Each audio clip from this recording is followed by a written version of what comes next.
the most infamous serial killer of all time. Jack the Ripper terrorizes the back streets of Victorian London, slashing and mutilating his victims. But for over 100 years, the Ripper has never been identified. Now, modern criminal profiling is unearthing clues which could turn the case on its head. Recreating the crime scenes and trawling the files to reveal the key suspect that everybody missed, we open the mystery files on Jack the Ripper.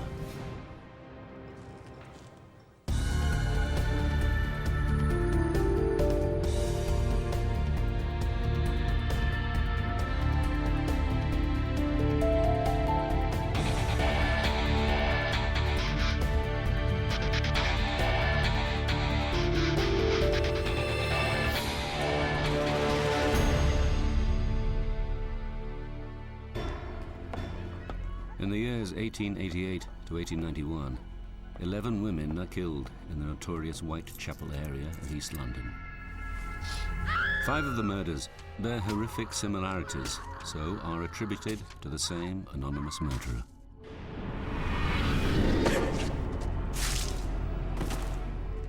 The victims are all prostitutes. Mary Ann Nichols, Annie Chapman, Liz Stride, Catherine Eddowes, and Mary Kelly.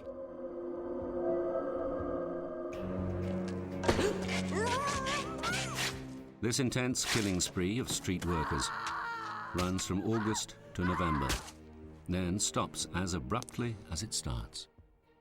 Over the years, there have been many theories about the killer, from the Freemasons to a royal physician, and even one of Queen Victoria's grandsons. But despite these 5 murders being re-examined hundreds of times before, investigators believe each of them still holds hidden clues to the real culprit. Pat Brown is now applying 21st century profiling techniques to the Ripper case. Criminal profiling is really about doing everything scientifically, examining all the evidence, the physical evidence and the behavioral evidence, and then determining exactly what happened at that crime scene and exactly what kind of person committed that crime.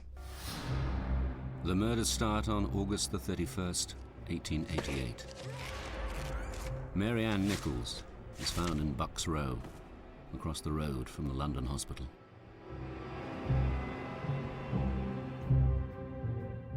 Her throat is cut, and her groin and torso repeatedly stabbed. It seems a motiveless crime, but profiler Pat Brown thinks the location conceals something about the killer. The London hospital treated a lot of people for syphilis, and they kind of had an emergency room there. So it is interesting that she was near the hospital. Syphilis is rife in London, and Whitechapel, a haunt of casual prostitutes and migrant workers, is no exception. Professor Bob Peckett is a forensic psychiatrist. Jack the Ripper might have suffered from a sexually transmitted disease such as syphilis. Now, syphilis was certainly endemic amongst the community in the East End of London and not limited to the prostitute community. In the 1880s, syphilis has no known cure. It can lead to madness and death. It's possible that Jack, having gone to the hospital for treatment for syphilis, was very frustrated when he came out. Prostitute Mary Ann Nichols would be an easy target for his rage. The second fatality, Annie Chapman, is found 9 days later on September the 8th, less than a kilometre away in Hanbury Street. Like Nichols, she is a middle-aged prostitute. And like Nichols, her throat is cut. But when the police examine Chapman's body, they find it's been sliced open and her uterus is missing. The question of the body parts is, of course, very perturbing. Men who commit this sort of offence take trophies to remind them to produce an immediacy, a tactical, physical and sensual connection with the crime and the victim. But removing a woman's uterus is very unusual.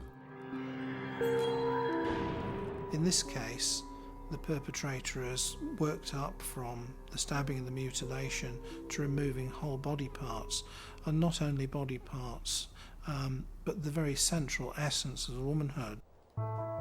The slashing of another street worker shocks the nation. The press sensationalized the story. They immediately connect Annie Chapman's murder to the Nichols case. Although the term serial killer is not coined until the 1930s, journalists report on Whitechapel's mass murderer and whip up hysteria around the case. Letters from the killer are even faked by reporters to push up their circulation. One of these, sent on September the 25th, is how the murderer gets his name. It is the press who dub him Jack the Ripper, because of the distinctive mutilation he inflicts on his victims. Just 3 days after the letter arrives, panic in Whitechapel reaches unprecedented levels, as 2 more prostitutes are slain on the same night. Elizabeth Stride was killed about an hour before Catherine Eddowes. Her throat was cut, and there was a general belief that the murderer had been disturbed by people who were going to a nearby social club and had left the victim and then gone on to murder Catherine Eddowes. Even though Elizabeth Stride is not mutilated, her crime scene can still offer critical leads for criminal profilers. Stride was killed right outside the International Working Men's Educational Club, here on Berner Street. Now, what's important about this is that serial killers oftentimes kill where they just happen to be at. The club is host that night to a meeting about Judaism and socialism. If Jack was over at this particular meeting that night, that rally, and would get him riled up. So as he comes out and he's furious, yes, society's treated me badly, he sees the prostitute and attacks.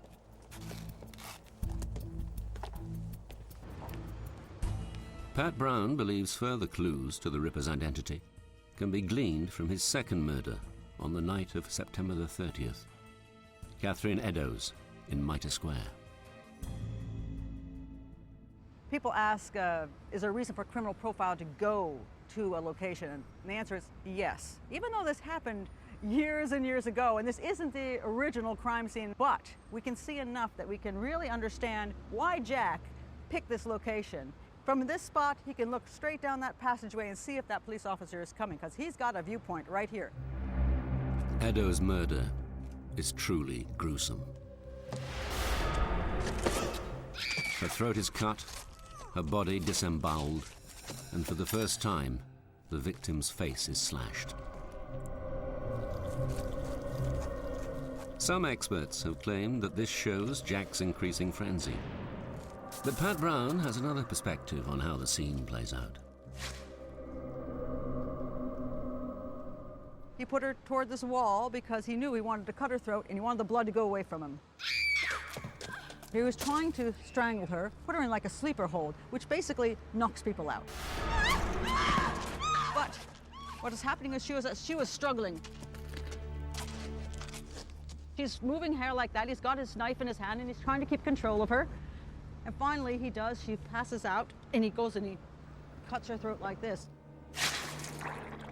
But as one can see, if one turns the head, you can see there is damage to the face. So most likely all the face damage came from the struggle as he was trying to bring her to the ground. Catherine is finally dead, but Jack is not yet fulfilled.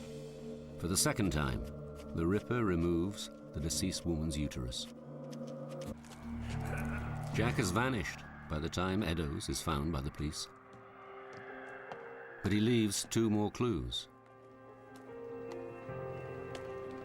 A piece of Eddowes' apron is discovered in a neighbouring street, and on a wall above it are words scrawled in chalk.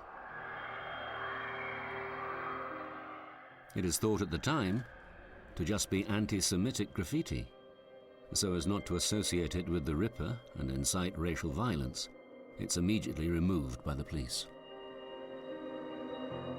But a fresh examination of the words noted in police reports of the day reveals it may well have been the work of the killer. Donald Rumbelow has published extensively on the Ripper case.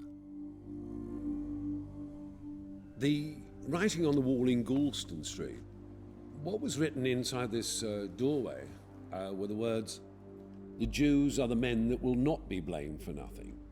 My own feeling is that it was written by Jack the Ripper. There was the message, there was the blood-stained apron from Catherine Eddowes on the floor below it. So I do believe that message was written by Jack the Ripper. An inability to feel remorse and accept blame is typical in psychopaths. Earlier that night, the Working Men's Club meeting may have inflamed Jack's sense of injustice. The Stride incident was outside a particular club that had a Jewish rally that night. Now, if Jack took this to heart, if he was there, he might still have that in his head. So he still has that rage he wants to tell society about. And he thinks, everybody blames me for everything. They're blaming me for nothing. And so he goes to write on the wall. Pat Brown agrees with Rumbelow that the words are scrawled by the killer, and she feels the spelling and grammatical mistakes are also consistent with Jack's brain, deteriorating due to venereal disease. I believe it was just Jack sort of losing his own cognitive skills when he was writing that, both from his syphilis and from his rage. Liz Stride's murder outside a Jewish socialist rally and the writing on the wall lead Pat to believe that the Ripper may be a Jewish tradesman. But religion is just as sensitive now as in 1888. Serial killers come from all races. They're white, they're black, they're Hispanic, they're everything. Because quite frankly, psychopathy doesn't know just one group of people. So in this particular instance, I think that Jack the Ripper is Jewish, but being Jewish has nothing to do with being Jack the Ripper. Pat Brown's profile is taking shape. A Jewish tradesman suffering from a degenerative brain disease. After 4 horrific murders, there is immense public pressure. But the climate of fear is about to intensify. On November the 9th, 6 weeks after the double killing of Elizabeth Stride and Catherine Eddowes seemed to have signalled the end of Jack's orgy of killing, 25-year-old prostitute Mary Kelly is hacked to pieces in her bed.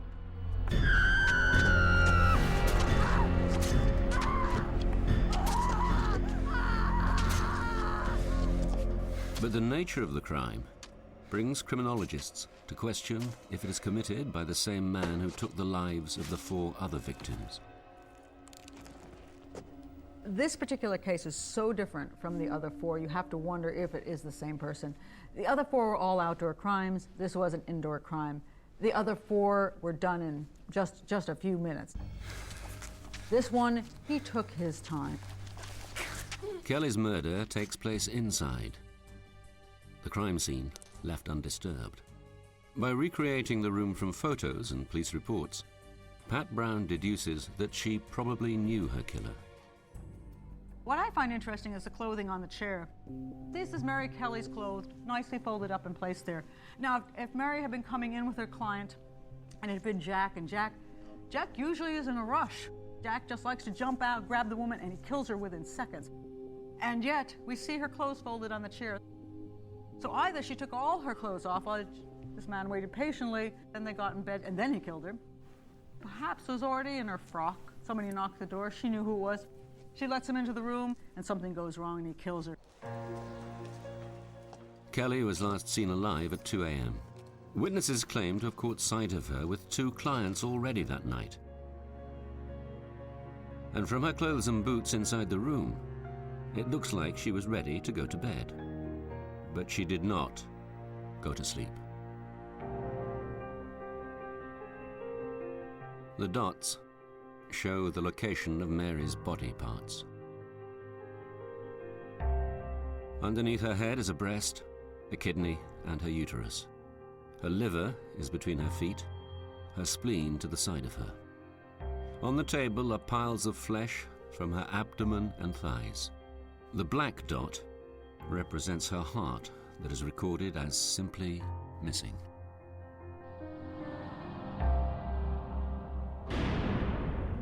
Kelly's face is horribly disfigured. She is almost unrecognizable. Her mutilated features reinforce Pat Brown's view that she knew her killer. There was a sheet that was laid over her, seemed to look like it was laid over her face. There were cuts in it. And if it was somebody who knew Mary, you wouldn't want to look at her when he did that. He could do just this kind of thing and not have to actually see what he was doing. The newspapers had described how Jack's previous victim, Catherine Eddowes, had her face slashed. This new twist is reported in graphic detail.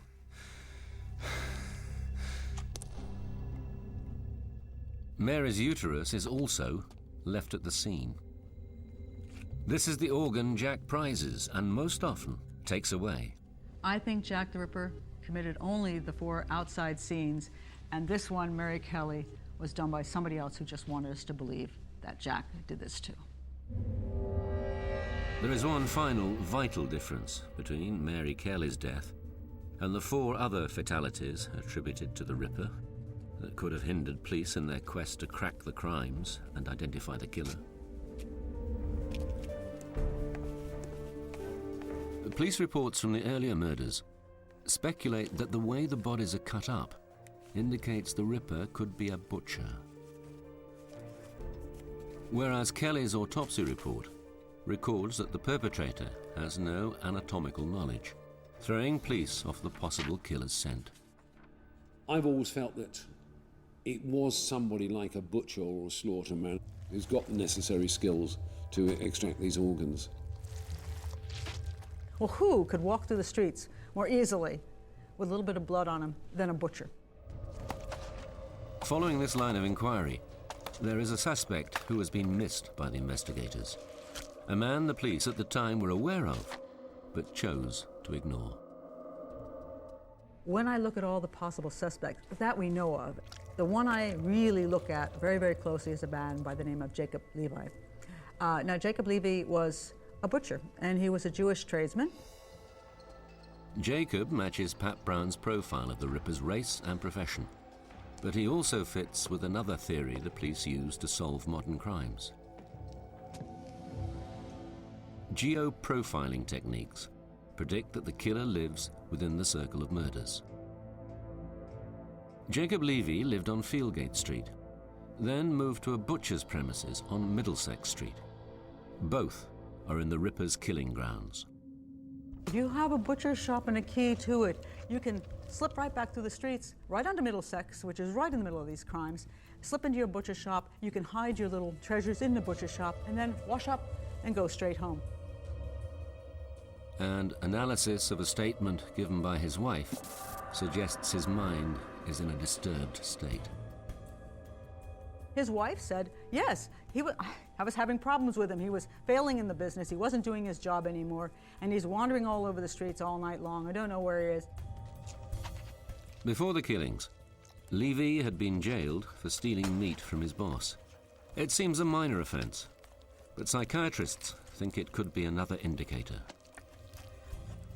There would be signs. Perhaps he would tell lies for no apparent reason or cheat people out of small trifles. He might be dishonest in petty ways, stealing small sums from employers.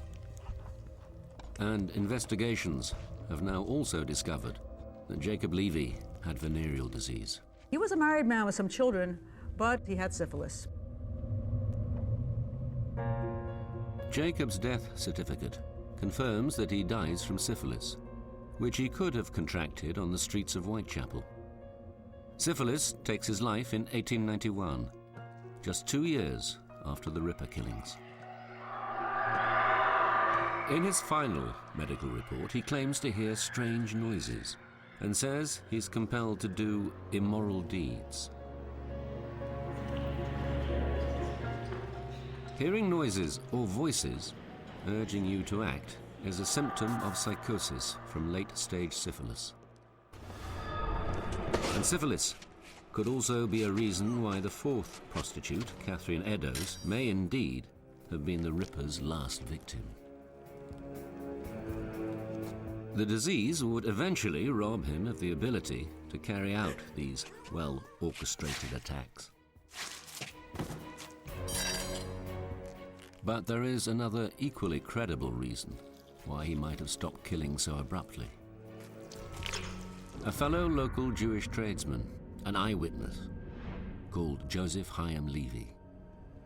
Joseph Levy was sort of one of the three men who saw Eddowes with her murderer.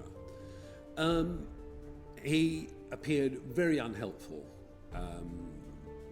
Said that he couldn't identify anyone, but whenever he was spoken to, he always gave the impression that he knew a lot more than he'd actually said. It's really interesting when Joseph Chaim Levy didn't really want to describe the man that could be Jack the Ripper. I believe it's because he recognized that man, and that man could have been Jacob Levy, because they're both butchers. We're working right near each other. Joseph Levy's butcher's shop is only 55 meters from the suspects.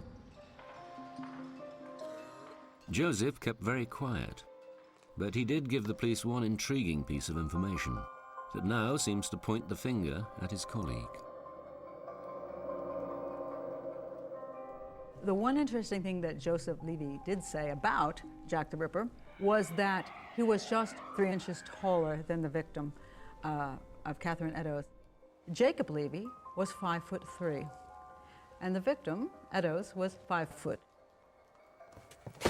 Joseph's estimated difference of 3 inches is less than that given by other eyewitnesses, but they gave actual heights, which are harder to judge.